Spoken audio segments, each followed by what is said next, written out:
Apa saja sih tanda bahaya kehamilan? Perkenalkan, nama saya adalah Bu Bidan Dian dan saya adalah Bu Bidan, sahabat Bunda semuanya. Baik, Bunda-Bunda, sebelum kita memulai pembahasan pada hari ini, jangan lupa Bunda-Bunda untuk memencet tombol like dan juga silahkan komen dan jangan lupa subscribe ya.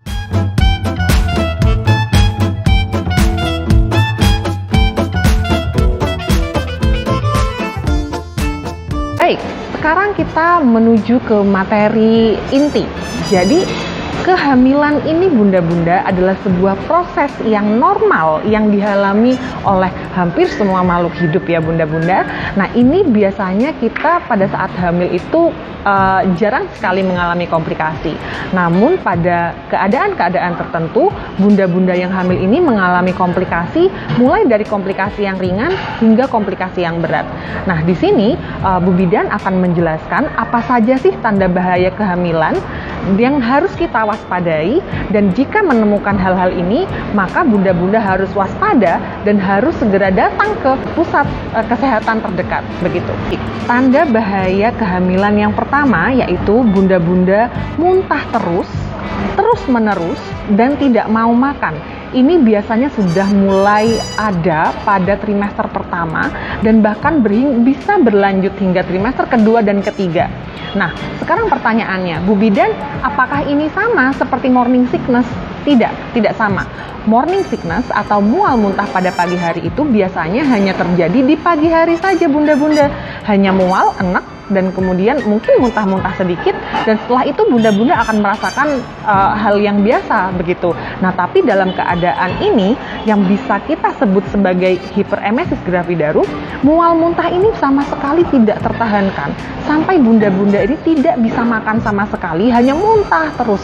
Dan akhirnya apa yang terjadi? Bunda-bundanya dehidrasi, kekurangan cairan, lemas. Nah, ini sudah tanda bahaya pada kehamilan. Mengapa? Seperti yang kita tahu bahwa janin kita itu membutuhkan banyak sekali nutrisi pada saat hamil. Nah, kalau bundanya saja sudah tidak mau makan, kira-kira janinnya dapat makan dari mana? Begitu, ya. Oke, sekarang tanda bahaya kehamilan yang kedua, janin kurang bergerak. Nah, oke Bunda-Bunda, sekarang Bu Bidan akan menjelaskan bahwa janin ini sudah mulai bergerak pada kehamilan sekitaran 16-24 minggu. Nah, gerakan ini yang awalnya masih pelan-pelan, lama-lama menjadi semakin kencang, dan ini bisa kita hitung. Dalam satu hari satu malam itu paling sedikit geraknya adalah 10 kali. Nah, pada keadaan-keadaan tertentu, bayi ini jarang bergerak, Bunda. Nah, kalau sudah geraknya ini kurang dari 10 kali, kalau geraknya ini sudah tidak sama polanya seperti gerakan yang sebelumnya, ini Bunda-Bunda sudah harus mulai waspada. Pasti ada sesuatu di sana, begitu. Yang ketiga yaitu air ketuban yang keluar sebelum waktunya. Nah, biasanya pada keadaan tertentu kan air ketuban ini ya Bunda-Bunda seperti ini ya, dia seperti balon. Air di dalam balon ini adalah rahim kita, dan ini fungsinya adalah untuk melindungi bayi dari goncangan, dari apapun, dari bakteri, infeksi. Nah, namun pada keadaan tertentu selaput ketubannya ini robek, akhirnya dia keluar air ketubannya, dan ini tanpa disertai dengan adanya kontraksi, tanpa disertai dengan adanya tanda-tanda persalinan. Nah, ini sudah kita harus mulai waspada. Nah, kemudian Bu Bidan, gimana caranya kita tahu kalau ini adalah air ketuban? Nah, yang paling gampang kita tahu ini adalah air ketuban atau bukan, sebenarnya air ketuban ini keluar, ini tanpa kita sadari sebenarnya Bunda-Bunda. Kalau kita mohon maaf ya buang air kecil, itu bisa kita rasakan ya kalau kita sedang buang air kecil. Tapi dalam keadaan ini tidak bisa kita rasakan apa-apa sama sekali, tiba-tiba ada air saja yang mengucur begitu, atau air saja yang merembes. Nah, ini sudah ada tanda-tanda ada robeknya selaput ketuban berarti. Nah, ini kita sudah harus waspada karena ini tinggi sekali kemungkinan untuk infeksi kepada bayi begitu, karena dengan robeknya selaput ketuban berarti bakteri-bakteri ini sudah bisa masuk ke dalam. Nah, ini sangat-sangat berbahaya begitu. Tanda bahaya kehamilan yang berikutnya adalah adanya perdarahan pada kehamilan muda ataupun kehamilan tua. Nah, mengapa pada kehamilan muda jika ada perdarahan berarti ini erat kaitannya dengan bisa juga hamil anggur atau bisa juga ancaman keguguran dan sebagainya.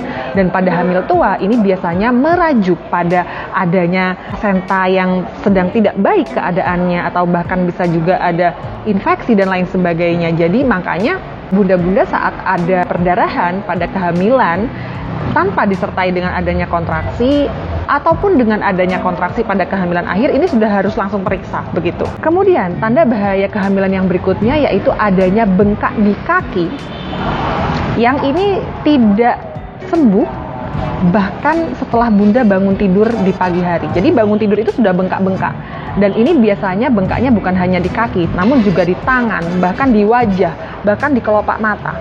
Nah, ini erat kaitannya dengan preeklamsia atau eklamsia, yaitu keadaan di mana adanya tekanan darah tinggi dan juga adanya protein urea. Ini biasanya juga disertai dengan adanya sakit kepala, keadaan-keadaan ekstrim ini juga berkaitan dengan mata yang semakin kabur.